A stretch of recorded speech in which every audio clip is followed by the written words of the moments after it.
Breaking చూస్తున్నాం. ఆంధ్రప్రదేశ్లో మంత్రివర్గ ప్రమాణ స్వీకారం పూర్తవడంతో ఇక శాఖల కేటాయింపులపై ముఖ్యమంత్రి చంద్రబాబు కసరత్తు చేస్తున్నారు. పవన్ కళ్యాణ్కు హోంశాఖ లేక పంచాయతీరాజ్ కేటాయించే అవకాశాలున్నాయి. పి నారాయణకు మున్సిపల్ శాఖ ఇస్తారని ప్రచారం జరుగుతోంది.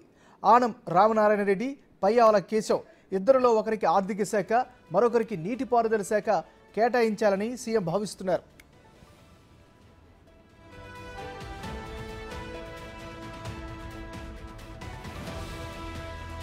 కొల్లు రవీంద్రకి బీసీ సంక్షేమం లేక ఆరోగ్య శాఖ ఇచ్చే అవకాశం ఉంది. అచ్చెన్నాయుడికి రెవెన్యూ శాఖ, కొలుసు పార్థసారథికి సాంకేతిక విద్య కేటాయించే అవకాశాలున్నాయి. నాదెండ్ల మనోహర్కు న్యాయశాఖ, పౌర సరఫరాలు, మిగిలిన కొత్త వారికి సాధారణమైన శాఖలు కేటాయిస్తారని భావిస్తున్నారు.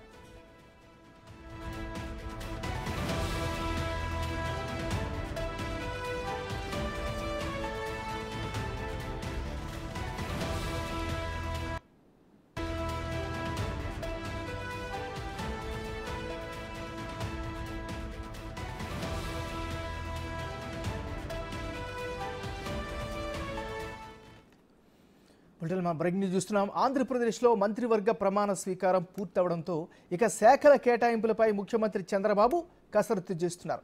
పవన్ కళ్యాణ్కు హోంశాఖ లేక పంచాయతీరాజ్ కేటాయించే అవకాశాలు కనిపిస్తున్నాయి. ఇక పి నారాయణకు మున్సిపల్ శాఖ ఇస్తారని ప్రచారం జరుగుతుంది. ఆనం రామనారాయణ రెడ్డి, పయ్యావల కేశవ్ ఇద్దరిలో ఒకరికి ఆర్థిక శాఖ, మరొకరికి నీటిపారుదల శాఖ కేటాయించాలని ముఖ్యమంత్రి భావిస్తున్నారు. మరోవైపు కొల్లి రవీంద్రకి బీసీ సంక్షేమం లేదా ఆర్థిక శాఖ కానీ, అచ్చెన్నాయుడికి రెవెన్యూ శాఖ, కొలుసు పార్థసారథికి సాంకేతిక విద్య కేటాయించే అవకాశాలు కనిపిస్తున్నాయి. ఇక నాదెండ్ల మనోహర్కు న్యాయశాఖ, పౌర సరఫరాలు, మిగిలిన కొత్త వారికి సాధారణమైన శాఖలు కేటాయిస్తారని భావిస్తున్నారు. ఇక ఈ శాఖల కేటాయింపుకు సంబంధించి ఏం జరిగే ఛాన్సెస్ ఉన్నాయి, లేటెస్ట్ అప్డేట్స్ అందించేందుకు మా రిపోర్టర్ శివ విజయవాడ నుంచి లైవ్లో అందిస్తారు. శివ,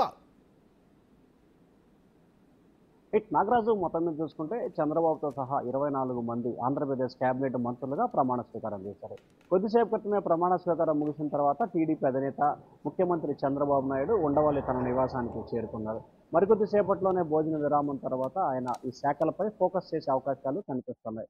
ఏదైతే దాదాపుగా 24 మంది మంత్రులకు సంబంధించి కూడా దాదాపుగా 18 మంది మంత్రులు మొదటిసారిగా ఉన్న పరిస్థితి కనిపిస్తోంది. 6 నుంచి 7 మంత్రులు గతంలో సీనియర్లుగా ఉన్న పరిస్థితి కనిపిస్తూ ఉంది.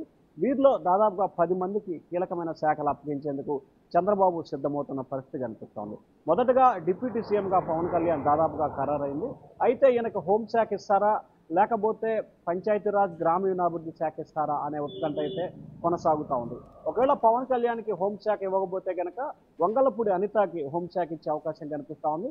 చంద్రబాబు హోంశాఖని మహిళలకు ఇవ్వాలని చెప్పి ఒక ఆలోచన కూడా పెట్టుకున్నట్లు కూడా తెలుస్తూ ఉంది. దానిలో భాగంగానే మహిళకి హోంశాఖ ఇచ్చే అవకాశం